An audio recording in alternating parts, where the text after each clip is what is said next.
¿Cuánto están siguiendo la dieta del pavo? A ver. ¿Recuerdan qué significa eso? A ver. Ok.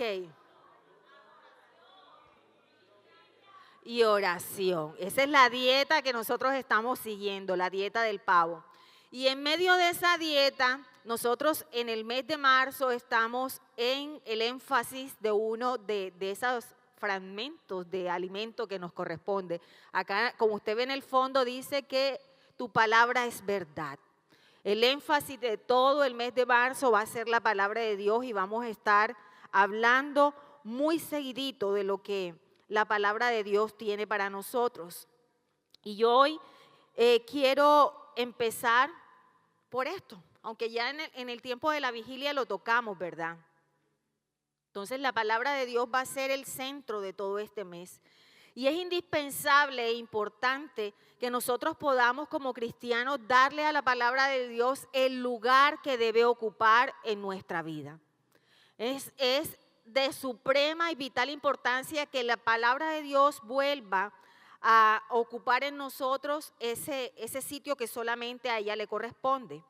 Y ciertamente cuando nosotros hablamos de la Biblia necesitamos conocer su origen, es necesario saber cómo está constituida. Usted sabe eso, ¿verdad? Yo creo que aquí todos nos conocemos esa primera parte, pero por si las moscas vamos a recordarla, ¿verdad? Y nosotros sabemos que la Biblia es un libro, pero también se dice que es una compilación de varios escritos, de varios libros escritos por más de 40 autores diferentes que a través de un periodo de 1500 años estos hombres escribieron la Biblia.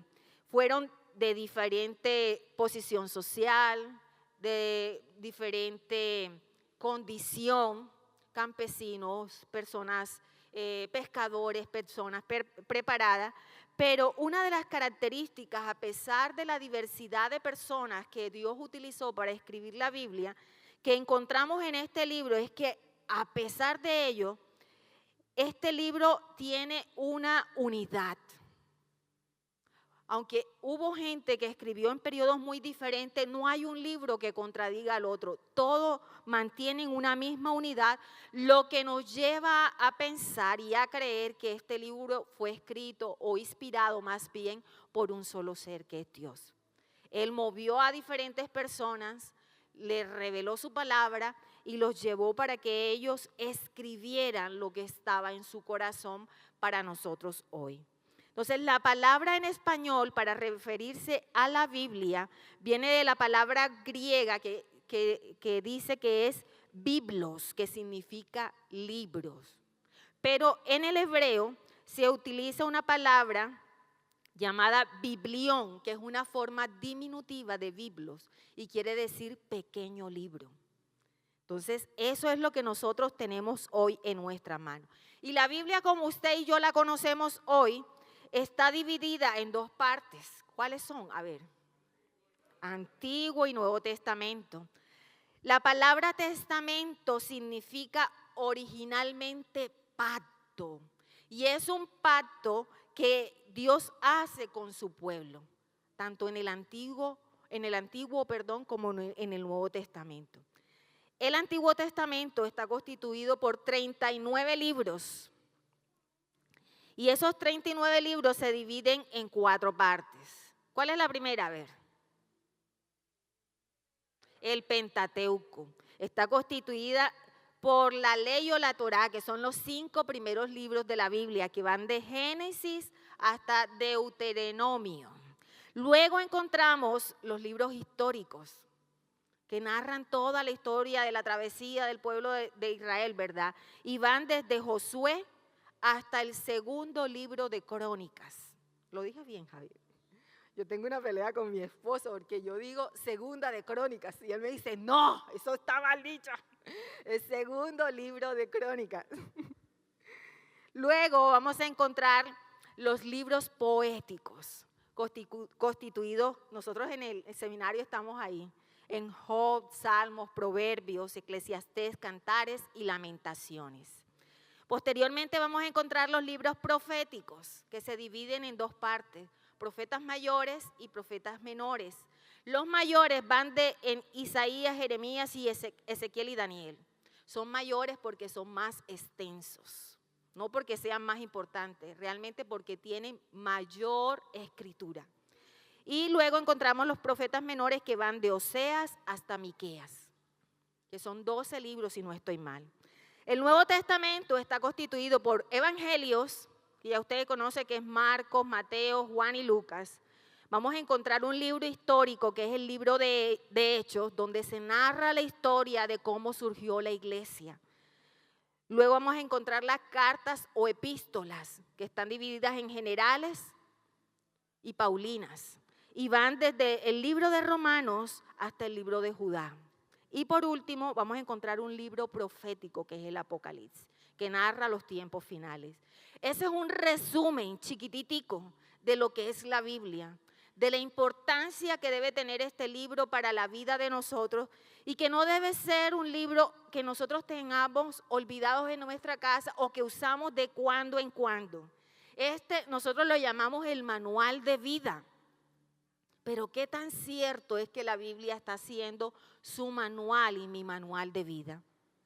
¿Será cierto que nosotros estamos acudiendo a la palabra de Dios para encontrar en ella lo que nosotros necesitamos y requerimos para manejar nuestra vida? Cuando usted necesita un consejo financiero, ¿a dónde va? ¿Al pagadiario? ¿Al banco? ¿O acude en primera instancia a la palabra de Dios para ver qué amonestación, qué recomendación la palabra de Dios nos puede dar al respecto? Cuando hay dificultad con los hijos en el hogar, ¿qué hacemos? ¿Castigo corrido? ¿O vamos a la palabra de Dios y buscamos la guía de la palabra de Dios para mirar cómo nosotros podemos empezar a tener un buen manejo con nuestros hijos, conflictos en la pareja? Y así podríamos quedarnos toda la noche hablando de las infinidades de temas que la palabra de Dios tiene para darnos recomendación, orientación, amonestación. Entonces yo quiero que me acompañen en esta noche al segunda carta de Timoteo, capítulo 3, versículo 15 al 17.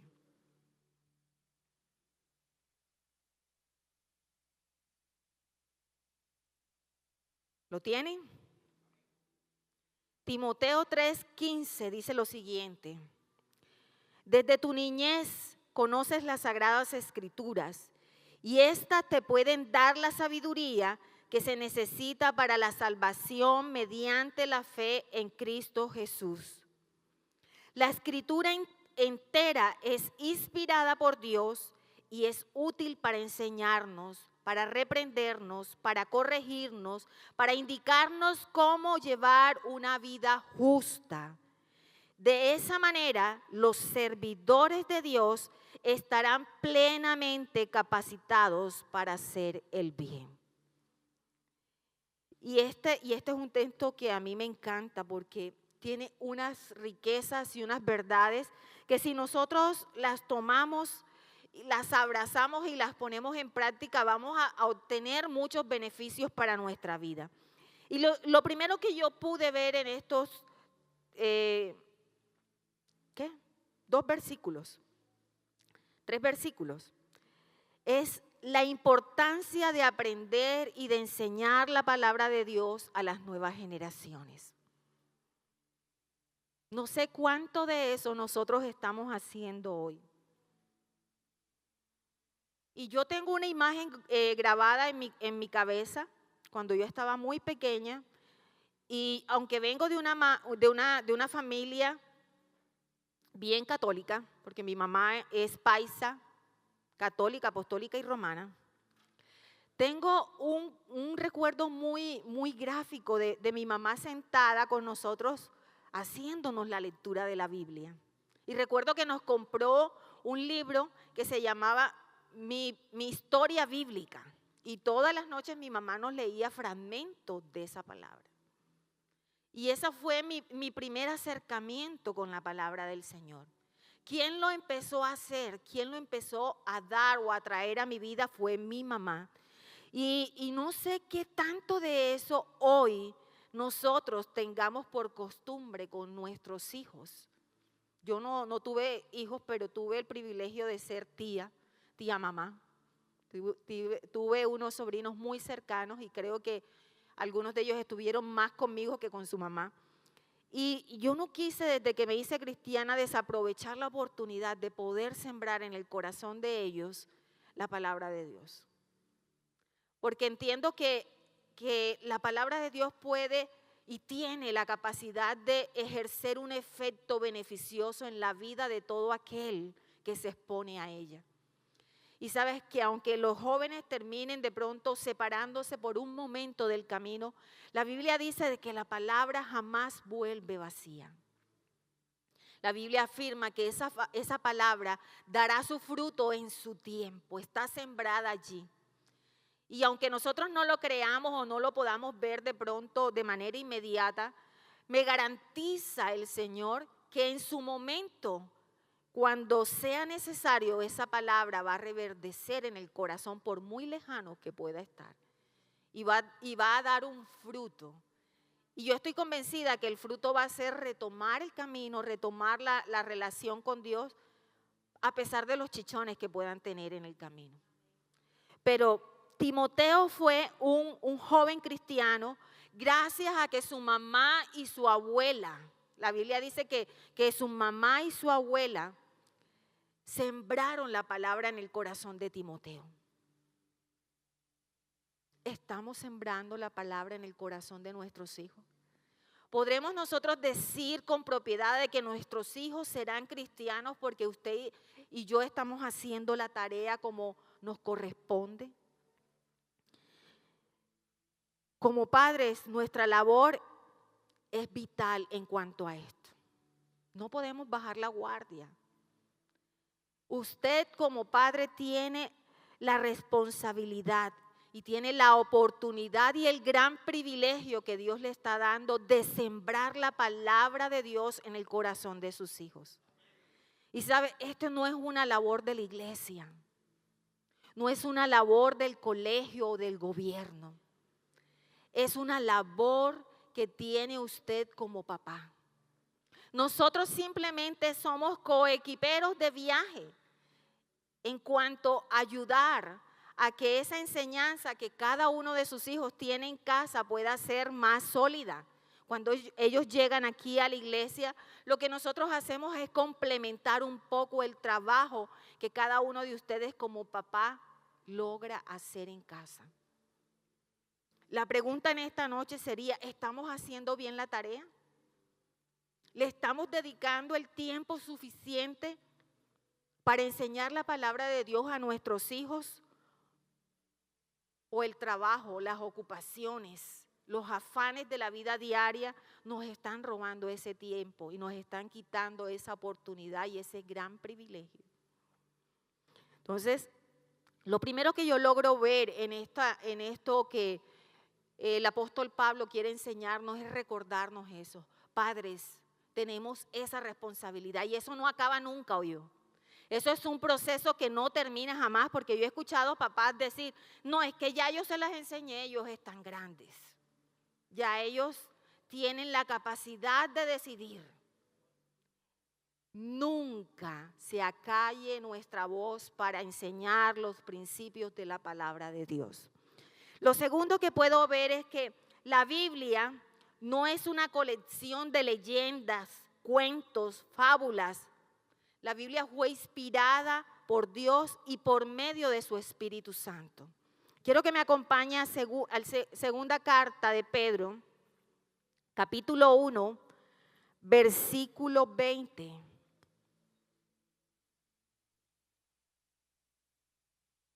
Y yo la voy a leer en la versión TLA porque me pareció un poquito más entendible.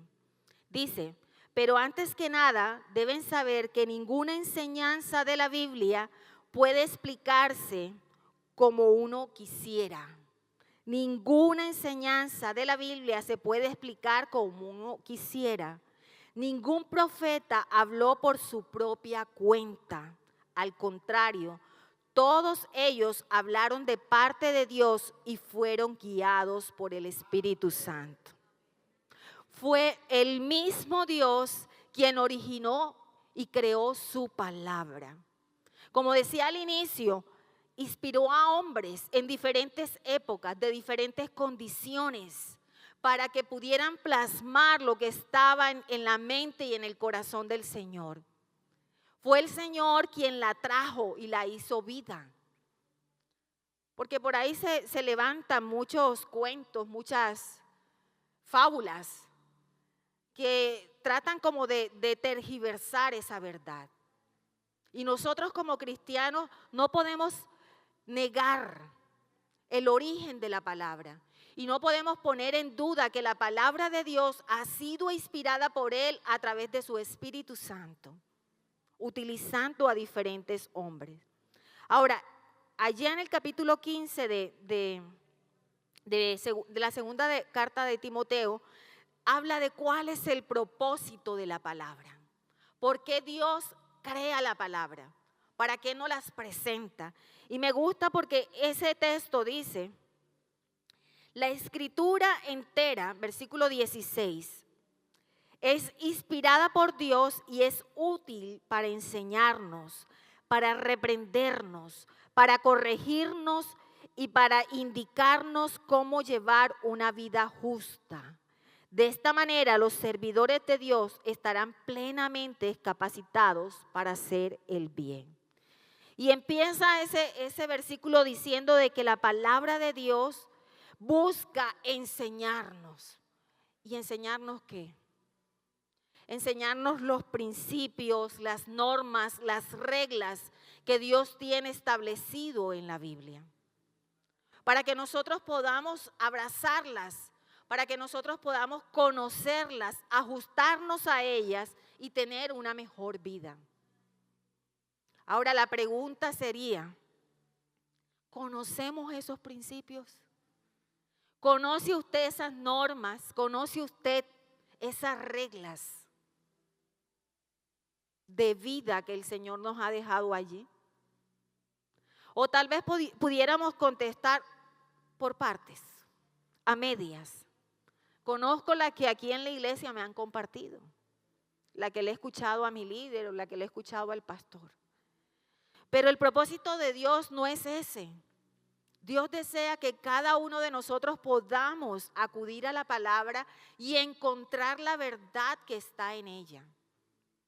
Yo quiero decirle que no es lo mismo cuando alguno de los líderes o el pastor nos paramos aquí a enseñar y a transmitir lo que Dios habló a nuestro corazón, que cuando Dios mismo a través de su palabra nos habla de manera directa.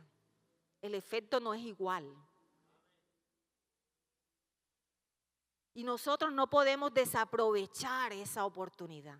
Ahora me estoy acordando de la historia de la nación de Israel, cuando el pueblo sale de Egipto. ¿Sabes que yo leyendo esa historia, ahorita que estamos nuevamente retomando el devocional, si usted ha leído la historia de lo que es el Éxodo, se va a dar cuenta que inicialmente no solamente Dios hablaba con Moisés cuando liberta a la nación, Dios quería entablar una comunicación directa con el pueblo. Y me sorprendió en partes de esa lectura donde el pueblo le dice a Moisés, ven acá, esto es demasiado fuerte para nosotros, entonces vamos a hacer un arreglo.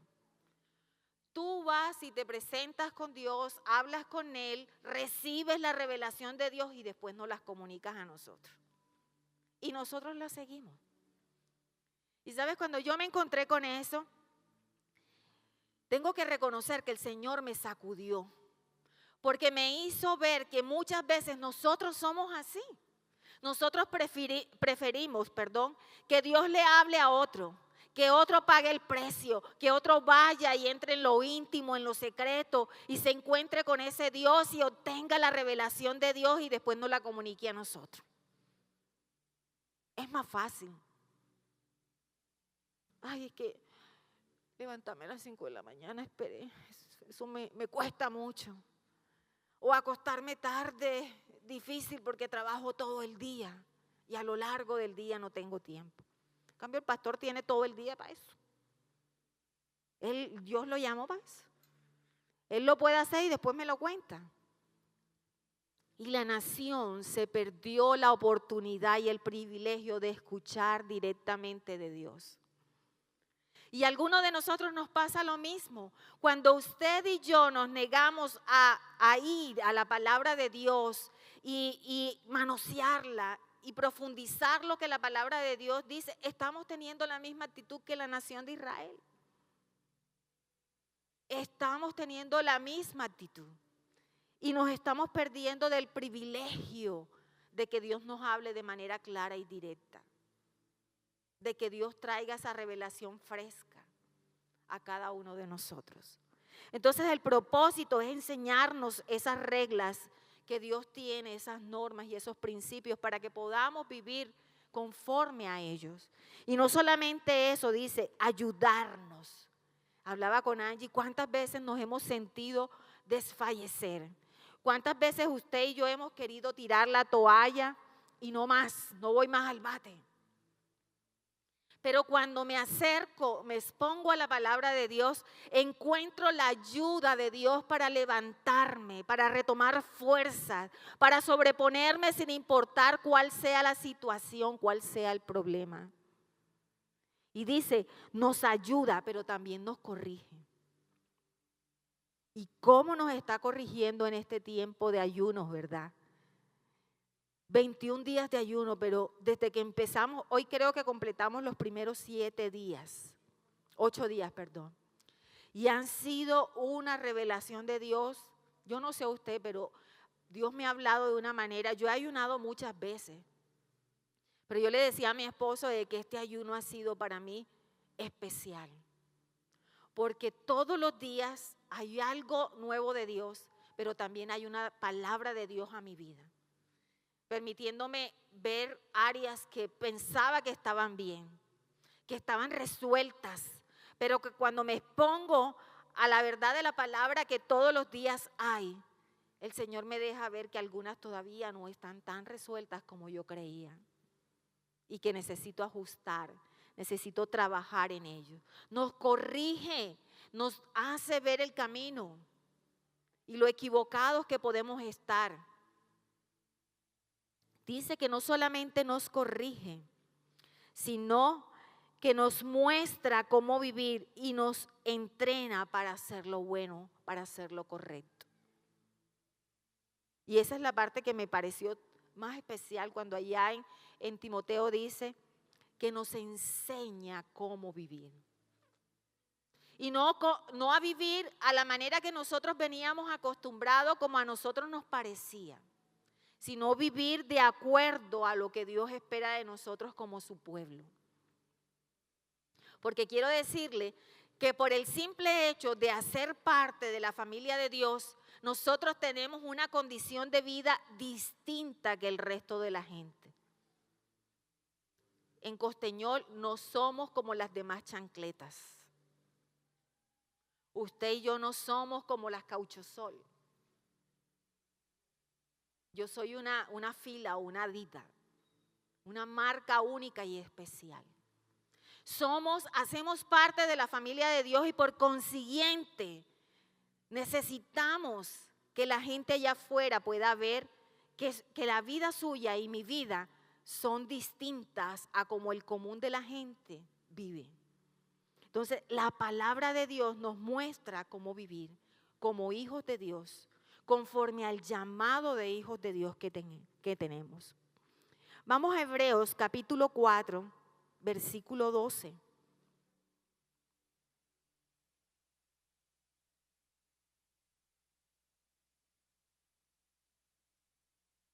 Hebreos 4, versículo 12.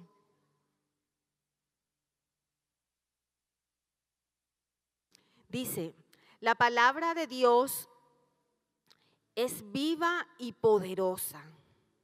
Es más cortante que una espada de 2 filos que penetra en lo más profundo de nuestro ser, examina nuestros más íntimos pensamientos y los deseos de nuestro corazón.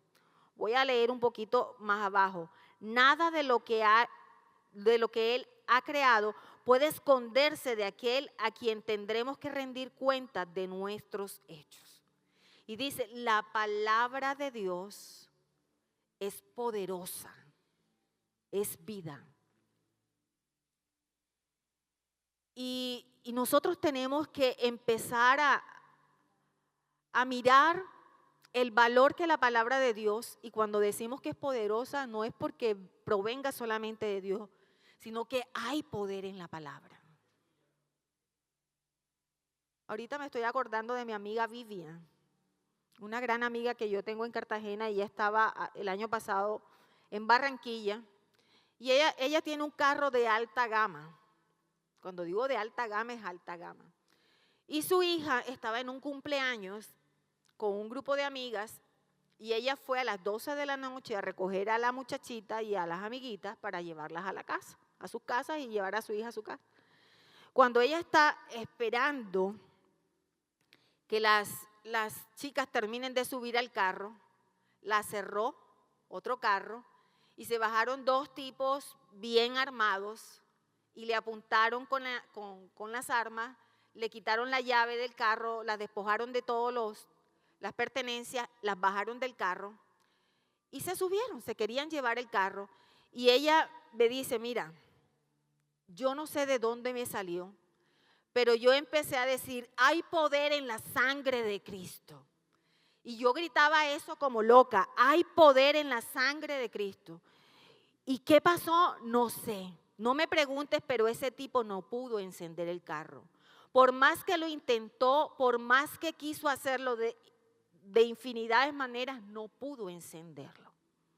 Y a eso es lo que yo me refiero cuando aquí Hebreos está diciendo que la palabra de Dios es poderosa. No es simplemente una referencia, es una realidad. Hay poder en la palabra, pero para que ese poder pueda ser manifiesto, para que ese poder cobre vida, necesitamos conocerla. ¿Estás enfermo y no has podido sanar? ¿Estás echando mano de la palabra de Dios y ejercitando ese poder de sanidad que la palabra de Dios tiene? ¿O desconoces que aquí en este libro están los mejores remedios para cualquier enfermedad? Y a eso es lo que se refiere Hebreos cuando está diciendo, hablando del poder. La palabra de Dios es dinámica, viva, cambiante. Y cuando hablo de cambiante no es que la palabra cambia, sino que cuando usted y yo nos exponemos a esa palabra, vamos a ser transformados. Vamos a ser cambiados completamente. Porque el Señor, cuando nos acercamos a Él por medio de su palabra, empieza a decirnos, empieza a mostrarnos nuestras debilidades, nuestras falencias, empieza a revelarnos nuestra condición. Nos deja ver qué tan bien estamos nosotros, pero también nos deja ver qué nos hace falta. ¿Dónde estamos así medio regulares? ¿Dónde no estamos completamente transformados, verdad? La palabra de Dios cambia la vida de nosotros, y no solamente la vida de nosotros, cambia la vida de aquellos que están alrededor nuestro. Porque cuando nosotros somos cambiados, cuando yo soy renovada, cuando yo soy transformada, ¿sabes qué? Que eso va a generar cambios con los que yo convivo, con los que viven a mi alrededor. Nos revela lo que somos y lo que no somos. Nos penetra, dice aquí, dice, es más cortante que espada de dos filos y penetra hasta lo más profundo de nuestro ser, examinando nuestros más íntimos pensamientos y deseos del corazón. Esto habla de que la palabra de Dios tiene la capacidad de penetrar en nuestra moral y en nuestra vida espiritual. Y tiene por consiguiente el efecto de transformarnos en esas áreas.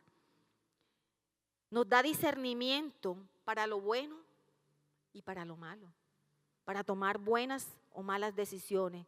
Y no solo debemos oírla, sino que también debemos ponerla en práctica para que ella pueda modelar nuestra vida, moldearnos, cambiarnos, transformarnos. Otro de los aspectos que veo yo es que la palabra es nuestro purificador. ¿Usted quiere ser santificado? ¿Quiere ser limpio? Expóngase a la palabra. Y mire lo que dice Santiago, capítulo 1, versículo 25. Pero el que pone su atención en la ley perfecta que da libertad y sigue en ella sin olvidar lo que ha oído y hace lo que ella dice, será dichoso en lo que hace.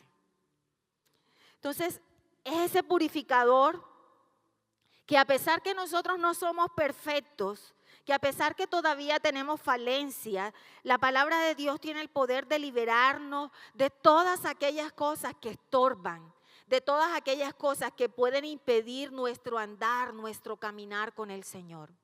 Ella nos revela eso.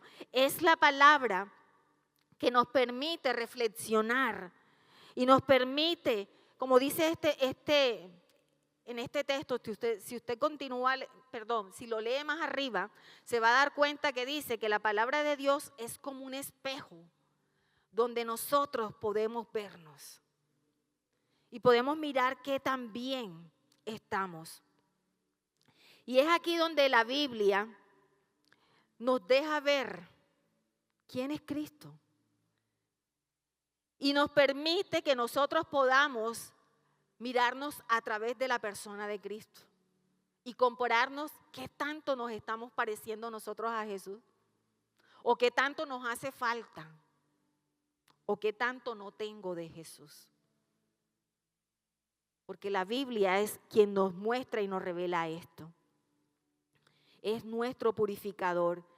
Es la que nos da pureza y es la que nos limpia y nos quita toda la suciedad que podamos tener. Ahora, ¿qué espera Dios de nosotros? ¿Qué espera Dios de nosotros ahora que nos estamos exponiendo, ahora que estamos relacionándonos con la palabra? Y mire lo que dice allí mismo Santiago, suba al versículo 22. Dice, pongan en práctica la palabra y no se limiten a solo escucharla, pues de otra manera se engañan ustedes mismos. El que escucha la palabra pero no la pone en práctica es como el que mira su cara en un espejo y cuando se va se olvida de cómo era.